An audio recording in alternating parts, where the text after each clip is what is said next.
Pak Prabowo Subianto saat itu mengakui bahwa beliau itu tidak merasa cemas meskipun IHSG itu mengalami penurunan yang sangat tajam. Selain itu juga Pak Prabowo Subianto itu menyebut bahwa fundamental perekonomian Indonesia atau ekonomi Indonesia itu memang sangat kuat sehingga beliau itu merasa tidak khawatir meskipun IHSG itu mengalami penurunan yang sangat tajam.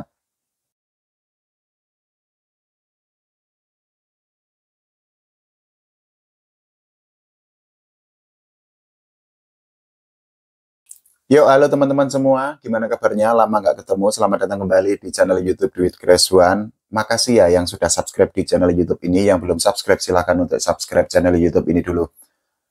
Oke, tampaknya memang ekonomi Indonesia atau perekonomian Indonesia memang sedang tidak baik-baik saja, sedang dalam kondisi yang sangat tidak menggembirakan atau bahkan tidak bagus dalam beberapa waktu terakhir, dan kita bisa untuk melihatnya dari berbagai tanda atau berbagai sinyal, dan juga dari berbagai indikator yang menunjukkan bahwa saat ini ekonomi Indonesia itu memang sedang tidak dalam posisi terbaik.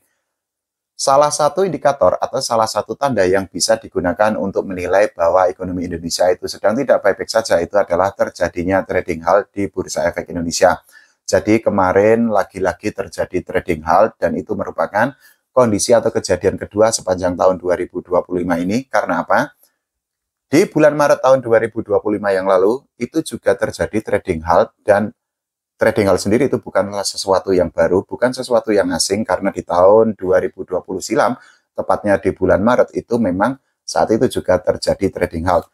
Meskipun demikian, ada perbedaan yang sangat besar, ada perbedaan yang sangat mendasar dari terjadinya trading halt di tahun 2025 ini dengan tahun 2020 silam.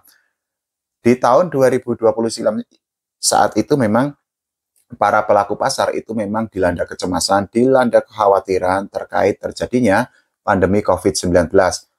Kalau kita mundur jauh ke belakang, tepatnya di bulan Oktober tahun 2008, saat itu juga sempat terjadi trading halt, dan fenomena itu dikenal dengan nama Black Wednesday, yang mana saat itu trading halt itu terjadi karena memang terkait atau terdampak dari ekonomi global yang saat itu memang sedang mengalami krisis atau sedang tidak baik-baik saja. Kalau kita bicara tentang trading halt, itu memang harus dilakukan oleh Bursa Efek Indonesia ketika memang penurunannya itu sangat tajam atau sekitar 8%-an. Jadi ketika IHSG itu sudah turun 8%, otomatis akan dilakukan trading halt selama 30 menit. Sedangkan kalau penurunannya itu jauh lebih dalam lagi, tentu saja akan dilakukan tindakan yang lebih ekstrim lagi, yaitu trading suspend. Trading halt sendiri itu memiliki beberapa fungsi, salah satunya itu sebagai rem otomatis untuk mencegah terjadinya anjlok atau longsor di IHSG yang jauh lebih dalam lagi. Karena apa? Tentu saja IHSG ini merupakan salah satu patokan dari kondisi market atau kondisi pasar yang ada di Indonesia. Selain itu, fungsi lain dari trading halt yang dilakukan oleh Bursa Efek Indonesia terhadap IHSG itu adalah mencegah terjadinya kepanikan besar-besaran yang bisa saja ditunjukkan oleh para pelaku pasar yang ada di Bursa Efek. Bagaimana dengan sikap atau bagaimana dengan kebijakan yang dilakukan oleh pemerintahan di era Presiden Pak Prabowo Subianto sendiri? Jadi Pak Prabowo itu sudah menyampaikan pandangannya mengenai terjadinya trading halt atau juga mengenai situasi ketika IHSG itu jatuh sangat dalam dan mengalami penurunan yang sangat signifikan dalam beberapa waktu terakhir. Jadi beberapa hari kemarin, beberapa waktu yang lalu, Pak Prabowo Subianto itu sudah melakukan pertemuan dengan beberapa pemimpin redaksi dari berbagai media di Indonesia. Dan saat itu Pak Prabowo Subianto menyampaikan pandangannya mengenai fenomena penurunan IHSG yang turunnya atau anjloknya atau longsornya itu cukup dalam. Jadi Pak Prabowo Subianto saat itu mengakui bahwa beliau itu tidak merasa cemas meskipun IHSG itu mengalami penurunan yang sangat tajam. Selain itu juga Pak Prabowo Subianto itu menyebut bahwa fundamental perekonomian Indonesia atau ekonomi Indonesia itu memang sangat kuat sehingga beliau itu merasa tidak khawatir meskipun IHSG itu mengalami penurunan yang sangat tajam.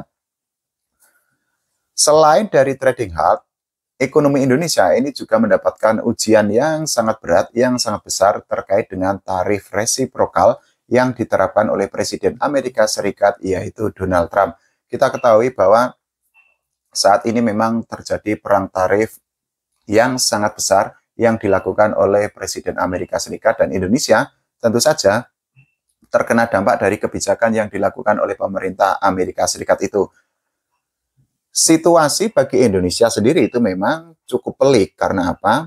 Saat ini tidak ada duta besar Indonesia di Amerika Serikat. Sebenarnya beberapa waktu lalu Indonesia atau kita itu memiliki duta besar, yaitu Pak Rosan Roslani, yang ditunjuk menjadi duta besar di Amerika Serikat.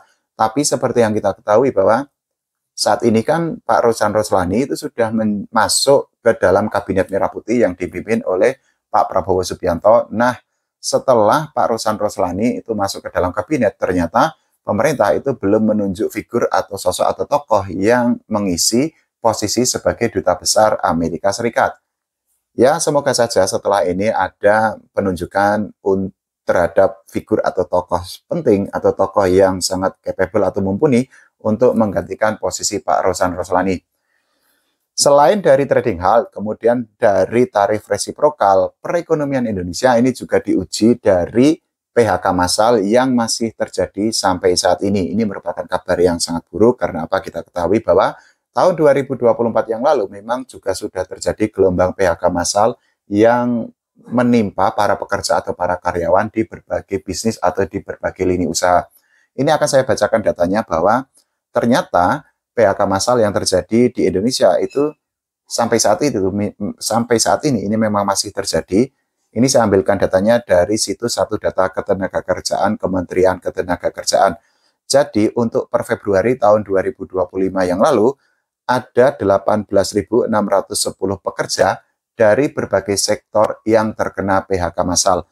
Angka itu naik 6 kali lipat dibandingkan bulan Januari tahun 2025 yang lalu, karena di bulan Januari ada 3.325 karyawan atau pekerja yang terkena PHK massal.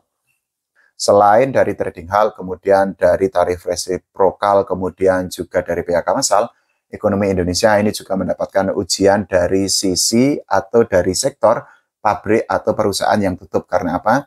Ternyata ada banyak pabrik yang akhirnya harus tutup karena berbagai alasan, dan pabrik-pabrik yang tutup itu beberapa di antaranya itu merupakan pabrik yang padat karya karena bisa menampung atau menyerap tenaga kerja yang sangat banyak.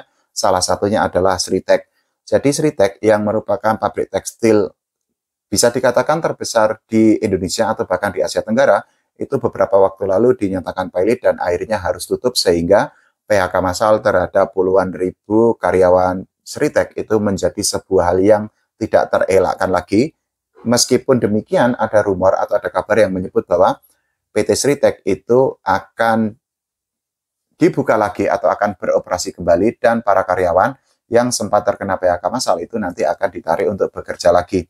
Selain pabrik Sritek, ini juga ada beberapa pabrik yang juga tutup, ada beberapa perusahaan yang tutup, dan salah satunya itu adalah Yamaha Musik. Ini tentu saja menjadi sebuah tantangan tersendiri bagi tim ekonomi, khususnya bagi Presiden Pak Prabowo Subianto, untuk menemukan solusi, untuk menemukan strategi agar bagaimana caranya ekonomi Indonesia itu semakin baik lagi ke depannya. Karena apa? Harus kita akui bahwa ekonomi Indonesia saat ini di beberapa indikator atau di beberapa elemen itu memang masih kalah jika dibandingkan dengan negara tetangga seperti Vietnam, yang saat ini kita ketahui Vietnam itu kan merupakan rising star di ekonomi tidak hanya di Asia Tenggara tapi juga di Asia dan dunia, karena pertumbuhan ekonominya itu mencapai angka 8%. Sedangkan untuk ekonomi Indonesia itu pertumbuhan ekonominya itu masih di kisaran 5%-an. Nah, kalau menurut teman-teman semua, bagaimana mengenai situasi atau mengenai ekonomi Indonesia dalam beberapa waktu terakhir? Silahkan tulis di kolom komentar. Kita doakan agar ekonomi Indonesia atau perekonomian Indonesia itu semakin stabil atau bahkan jauh lebih baik lagi ke depannya. Oke, terima kasih. Sampai jumpa ya.